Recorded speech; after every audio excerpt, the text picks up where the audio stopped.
Dr. Christina Lowenthal. I'm the associate chiropractor here. I'm introducing Dr. Bob this evening. So the class is Understanding Chiropractic, and I know that some people think that chiropractic is much like a Rice Krispies commercial, but there's just so much more to it than just adding milk. So Yeah, see? She's got jokes. Tonight he's gonna go over a lot of stuff. We feel it's very important for everyone to be educated so that you know what we're doing and so that you know what you can be doing to help your health. All right, Dr. Bob. Hey! So, thank you, Dr. Christine. So, in understanding chiropractic, like, I know that sounds like a very general, very simple term. But what we want to try and do is take the moment we gave you with your report of findings and sat down with your x-rays and nerve scans and explained to you everything that was happening. We understand, like, after a little while, you've been getting adjusted. Maybe patients even forget what their x-rays even look like. So we go back and we do re-reports and we sit down with you again and kind of re-remind you. And the patients I've taken care of for long periods of time will turn around and say sometimes, they go like, I don't even remember what a subluxation is, even though that's the key to every step of the way moving forward to everything that we're trying to fix. So to get to a whole deeper level of what it is that we're trying to do when we do an adjustment, when you hear that little pop sound in your back, there's a lot more to it than it gets popped and you feel better, even though that's your physical experience. So I want to explain some more of the details to you and go over a little bit of research so that you understand it just a little bit better on a little bit deeper scale. Does that make sense? Okay. So it is 6:15. I know some of you braved intense traffic to get here, and I appreciate that. But I'm going to make you think a little bit. Just saying. Sorry. It's kind of my thing. So one of the things we're going to have to go back to the beginning and kind of understand chiropractic. Now, chiropractic is 122 years old now, so it's been around for a long time. It has faced intense ridicule. Chiropractors went through a whole phase where they were thrown in jail for practicing medicine for a while, and all kinds of things have happened. And the culture of chiropractic has changed to more of a we fix backs and bill insurance companies, kind of a thing. Because insurance companies would pay for backs being fixed, so to speak, it became like a big thing for us, and we lost like that true real thing we started out 122 years ago doing, which is making your body healthier from the get-go. And so I want to make sure that when I'm doing my adjustments, and that is my goal, to make you healthier, that you understand it's more than just my back feels better and my headache's gone. Okay? Mm-hmm. So from a neurological standpoint, we're going to talk about a few things. So one of the things, I am a little bit philosophical, so I like reading philosophy. It makes my brain think. Has everybody seen my message on the wall here? Mm-hmm. So no one sees the world as it is, they see it as they are. So we all have certain belief systems, and there's tons of science in this, that you can take people and watch a car accident occur, and you can interview the people, and because of their belief system, they are going to see the accident in a different way. So for example, there might be a young kid and an older person. They may say, the way these young kids drive nowadays, they're probably on their cell phone, the kid must have caused the accident. Or they might be a young person saying, well, the old people, they can't drive and they're too slow and they're the ones that cause the accident. And because we have a belief system, it dictates how your brain even sees what occurred in that moment. And so unless we take a look at some of our beliefs and we're willing to kind of go a little bit deeper and say, what I believe, is it really even true? And we're not willing to ask that question, it's really hard to learn anything. So I'm going to ask you to keep a little bit of an open mind, but at the same time, ask me questions. And if it's something you want to ask me at the end and go into a deeper conversation, that's what this time is for. Okay? Mm-hmm. All right. So, what do you believe in? There's two basic ways as we see it and how we see life. And of course, there is the way I see it. There's our quote, right? The way we look at things. So, the question that I want to ask you is this. If we had more information about our health, would we make healthier choices? So everybody says yes, raise your hand. Typically. Maybe. If you're ready. Some yeses, some maybes. Sounds good information. And then there's some maybes. And some of us said no. So somebody tell me why you didn't raise your hand. I've learned that, you know what, sometimes because of our own habits that we build, we don't tend to change. And we're stubborn. Yes. We're stubborn as human beings to Yes. change. Yes. And we can say, like, even from an addiction standpoint, like if somebody like is a smoker, they know. Does a smoker not know what smoking's going to do? I mean, we know. We know. We have all the knowledge. Yeah. But we keep smoking, right? Mm-hmm. Somebody who's an alcoholic has an addiction. They know what they're doing to their bodies full well, but they keep doing it, right? So that's an addiction. That's an extreme standpoint. But even little subtle things, like some of us exercise and then we stop exercising for a little bit. But we know how important exercise is to being healthy. Or some of us start to eat healthy and we start to feel really good about ourselves, and then we get a little stressed and we fall off, and then we stop and we go to eating all the wrong food again. And so it's like, so habits, which are neurological patterns of behavior, all right, are very hard to break. And very much so, like when we're trying to do adjustments to change your spine and all these muscle tissues and joints and cartilage and ligaments and all the things that are attached to it, we're dealing with these neurological patterns. And the longer they're there, the harder they are to change. They can change. They can change. But it takes repetition to change a habit. And it's always really easy to fall out of a habit. So I may take a patient, I may care for them for a little while, they might start doing really good, they might start feeling great. I'll say, you know what, I feel really good, I got a lot going on right now, I'll come back in when I'm hurting. I hate that, but people make the choice to fall back into that old habit pattern again, to get themselves all out of alignment again, and then come back and try and start all over again. So it's one of the things we battle because it's a habit, but it's based on a belief that is even deeper in our society, that is a bigger problem, which is, if I don't feel anything, I must be okay. Symptoms, basing your healthcare on symptoms is our problem. That's our healthcare crisis. It's not really all the insurance and the doctors and all this kind of stuff, which that's a mess, I get it. But our real true problem goes way back to the beginning. It's our philosophy, it's our belief system that says, if I feel okay, I must be healthy. And if I hurt, I must not be healthy. And I can give you dozens of scenarios where feeling really bad is a healthy response in your body. If we ingest something that's not good for us and we throw up, that's a healthy response. Yes? You don't want poison or something toxic to stay in your body, you could die. So your body says, no, get this out. We have scenarios where the body's in pain, where we get aches or pains or fevers or things that reaction or runny noses, and we try and, when we get a cold, stop all that with our medicine to feel better, but it actually prolongs the sickness because now your body can't fight and attack the problem that's going on inside our bodies. So even in sometimes when we feel terrible, it's actually a healthy reaction. And don't every single solitary really dangerous disease start out with no symptoms. So if we talk about heart disease, you don't feel plaque building in the arteries of your heart. Cancer, you don't feel. If you wait till you feel cancer, you're kind of in trouble, right? And one of the things I said one time at a class was, I was teaching a big group at Dominion Power down here, a couple of hundred people, and I said, everybody likes to eat a salad after they have a heart attack. Nobody wants to eat the salad before, so they don't have one, right? And it's our way of thinking. It's the way we look at things. So yes, I think more knowledge maybe helps us make a better decision. But we have to have a belief system in play where by doing the right thing, our why, we might want to say, has to be bigger than continuing to do the wrong habit. We have to have a reason. There has to be something that calls you to want to change. For a lot of people, they want to go on a diet because the summer is coming and I'm going to be in a bathing suit and I don't want anybody to see me like this. So I'm going to go on a diet now. Does that make sense? All of a sudden, your why that you had all winter just shifted.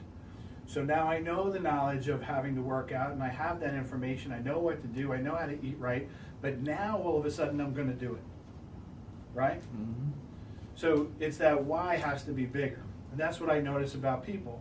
what drives us, and I like to say all the time, pain is a great motivator. So I know when I was a little kid, you know, spankings motivated me. The fear of a spanking after just getting one motivated me. So right? So pain drives us as human beings, and it drives you as patients to say, well, I'm hurting, I'm going to be great with my appointments, I'm never going to miss, and I'm not going to, and it's never going to happen, and everything's the most important, and I don't care about traffic, I'm going to be there, and right? But then you start to feel a little better, and then it's like, well, you know, I got a lot going on right now, and all of a sudden we start to miss the appointments, and it's gone, it's in trouble. But the problem is still there that needs to be corrected inside. We have to get out of this. Pain is our motivator. We have to have a bigger why than that. So that's why I want to talk to you and give you some more information tonight. So maybe your why gets a little bit bigger by the time I'm done. Does that make sense? Okay. So enough of this thinking stuff. Let's talk about seriousness. So the nervous system, the very single first thing to form in an embryo that we can make any kind of idea of what it is, other than a giant group of cells, is the formation of the nervous system. And the nervous system forms first. And that's important because all other organs and systems grow out of the nervous system, different tissues, but the nervous system has to be the thing that comes first. Does that make sense? So then the nervous system can coordinate the functions of all the other systems in your body. Does everybody understand that? Okay? I know it makes sense. Somebody says you're dead when you're brain dead, right? They don't say, oh, he's heart dead. No. The heart can stop. We can put another heart and you can keep going, right? But if the brain stops, that's it. The brain has to be able to communicate to all the cells, trillions of cells in our body, and make sure each one of them is working in perfect coordination with all the other ones for us to be optimally healthy. That's a lot of work, isn't it? It's a tremendous amount of effort that goes into us just sitting in this room right now, digesting food that we ate earlier today, and turning it into some type of living cell somewhere in your body. It's pretty amazing what the human body can do. Yes? Yes. So, from that, we have, how does this nervous system work? So, can you see, Ann? Am I blocking you? Yeah, I'm good. Okay. Sorry, I know I can't move too far out of the picture, so. So we have information that flows from the cells to the brain through the nervous system. And then we have the same different nerves that actually work away called efferents. And they take the messages back out to the cells again. So most of you probably remember the safety pin that we had here, right? Before we painted, we haven't hung it back up, but the safety pin was there. The purpose of the safety pin is to give an example that the top is like the brain, and one side is the nerves going down to the cells of the body at the bottom, and that those nerves have to be able to get the messages back to the brain again. So when those nerves get disrupted is when we have what's called a subluxation. So if a bone gets far enough out of its normal position, it can actually pinch a nerve and cause tremendous pain. But this is not really the only way, because just a little bit of irritation from that bone being out of its normal position triggers what are called proprioceptives or nociceptors to send negative impulses to your brain that disrupts the way your brain functions. And if that happens for long enough, often enough, you may not feel a thing. But meanwhile, it's disrupting the function of the nervous system. And not only that, if that bone stays out of place for a long time, very much like I've explained to most of you, if the alignment's out on your car, what happens to the tires? They wear out. Tires that should have lasted a long time, much like our joints should last a long time, when the bones are not in their normal position and they have abnormal, aberrant motion that affects how those joints function, they're constantly being irritated and worn out with every single movement, every single poor posture that we have putting stress on our bodies. Make sense? So if we can get the bone back into its normal position early enough, there won't be degeneration. If we don't, it degenerates. And that's basically what that has. And here's a nice little picture. If you can see, the couple of top joints there have a nice disc space inside of them. And then we go down a couple of levels and you can see that compressed, degenerated disc. Now there should have been a nice C-shaped curve there, and you can see how straight that person's neck is. And that position, that malfunction, that pressure that's been on that joint all this time caused it to degenerate. Now, if a doctor says, well, that's normal for your age, then I say that's a poor statement. Yes, arthritis and degeneration are very common because we don't take very good care of our joints because we just don't know how and haven't been taught that. That's not table conversation. Heck, we don't sit around and really talk about health at the dinner table anymore, right? It's more like put your phone down. Yes. That's most of our conversations. But that degeneration could have been prevented if somebody had gotten there early enough and corrected that subluxation that's there and corrected the alignment of that bone. So we're trying to constantly fix that. Now, some of you have subluxations that don't have degeneration yet. And some of you have degeneration that we're trying to help you work through and strengthen those joints and trying to get some healthy motion back and protect the joint above and below so that degeneration doesn't spread to the next joint, because those next joints are going to be under pressure and under stress because that other joint can't move anymore. And the other side of that, as we talk about in detail in all our arthritis class, is we have to have motion in order for joints to be healthy. They deteriorate much faster when we're immobile. And sadly, as a society, we are becoming immobile. Mm-hmm. So problems that maybe we didn't see 15, 20 years ago, we're starting to see arthritis in much younger people because we're not moving. We're in front of computers all day. We go home at the end of a long day with tired brains from working hard. There's no exercise and there's no physical movement. We eat dinner, plop down on the couch if we're not already eating dinner on the couch, right? And then we go to bed because we're tired if we don't fall asleep on the couch, Yeah. right? And we get up the next day and then we go to work again and sit in front of the computer. And there's no physical movement. I promise you, we did not get all this muscle tissue. We don't have all these joints so we could be wedged into a chair in a cubicle in front of a computer screen. We're not designed for that type of lifestyle. There's nothing but sickness that comes from sitting that much. We have to be up. The difference in just having a sitting desk and the stand-up desks, research is starting to pour out and show how much healthier a person who stands during the day is than somebody who sits all day. We need movement. And just a little bit of exercise in it isn't enough. We have to be exercising on a regular basis.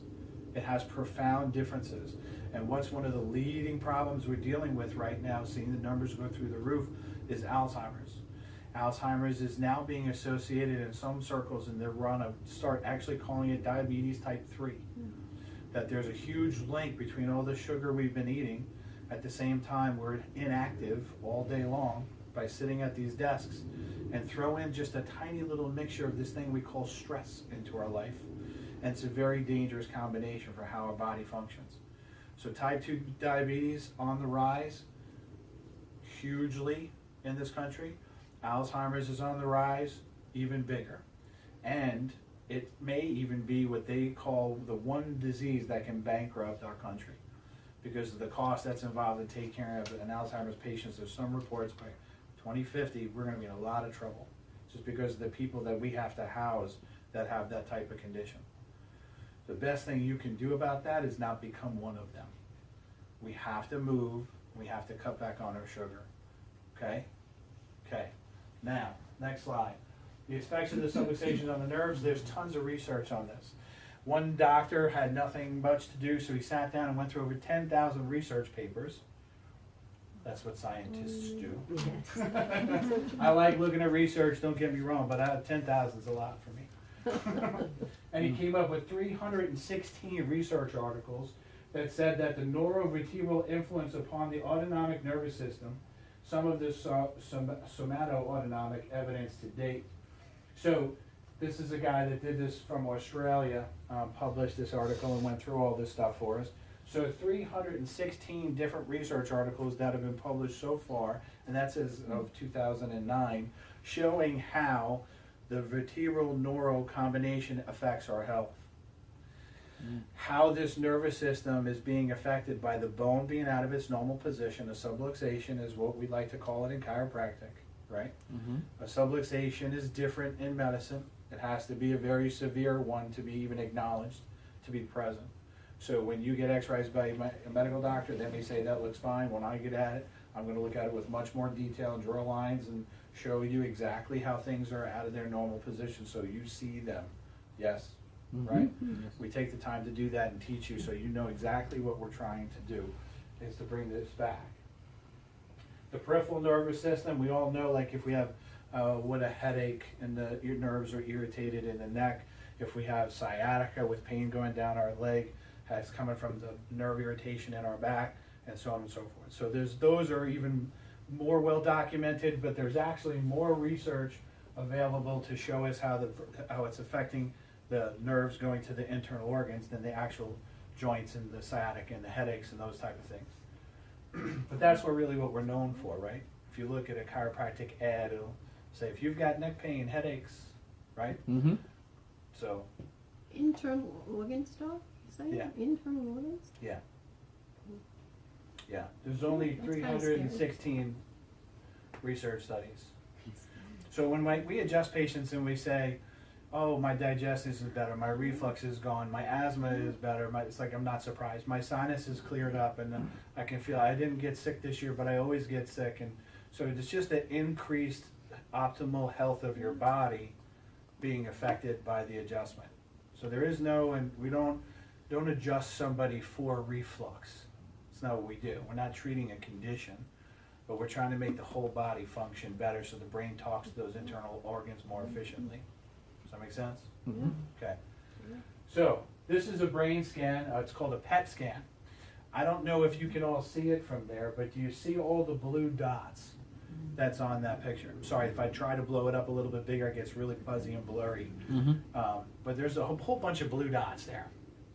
What this is a PET scan of a person who was laying in this machine. They did a PET scan of them, had him wiggle his right toe, big toe. That's it. That's what they took the picture of. They took him out, did a chiropractic adjustment, put him back in, said, wiggle your toe again. And now all we see is in the bottom left corner some blue dots. There is none all the way through the whole right side, and it didn't lit up with all the stuff that was there before. Now the brain works more efficiently after an adjustment. Some of you have probably noticed the way you feel after your adjustment. You may feel a little different.